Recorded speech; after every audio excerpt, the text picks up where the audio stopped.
Well, on the heels of the Supreme Court's ruling on gay marriage a couple of days ago, one Pennsylvania newspaper said it was going to limit op-eds that opposed the decision.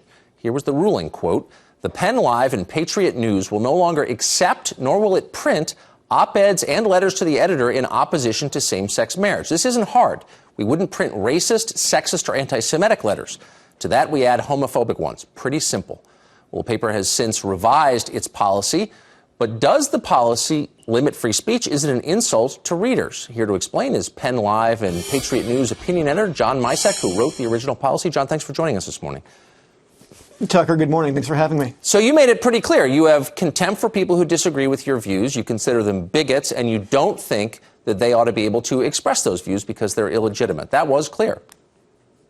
No, not at all. What we were trying to do, and perhaps we missed a little bit in the execution, was to try to create a space for civil discussion in the pages of Penn Live while allowing reasoned and intelligent debate on the issue. I fully recognize that people of goodwill and deeply held conviction are going to differ with the High Court on this decision.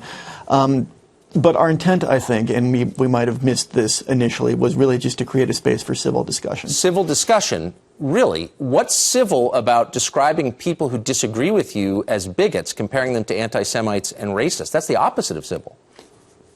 I think there actually might be a context problem there. I was trying to create a space between people who, of goodwill and, again, of intelligence, who want to debate this issue, and those who might come at it with invective. Well, then why not? Why wouldn't, hold on, you're a writer, you write for a living, you use language in your job. Why wouldn't you have just said that?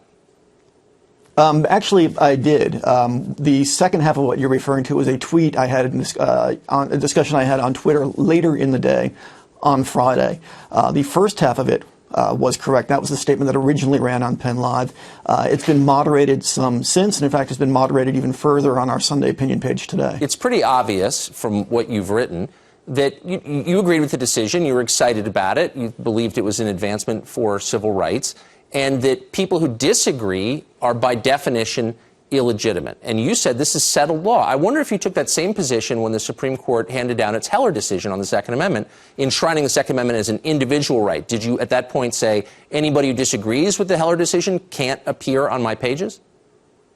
I didn't have the job back then, so I can't speak to it.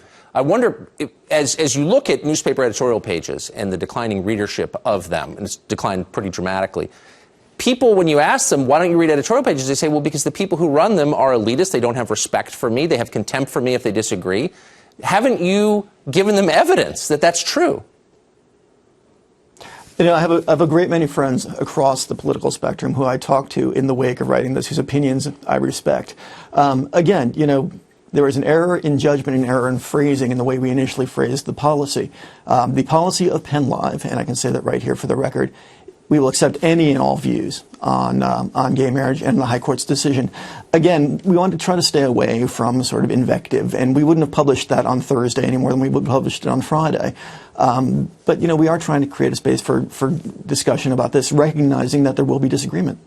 With all respect, I thought your first statement was crystal clear. I thought it was the opposite of what you're saying now.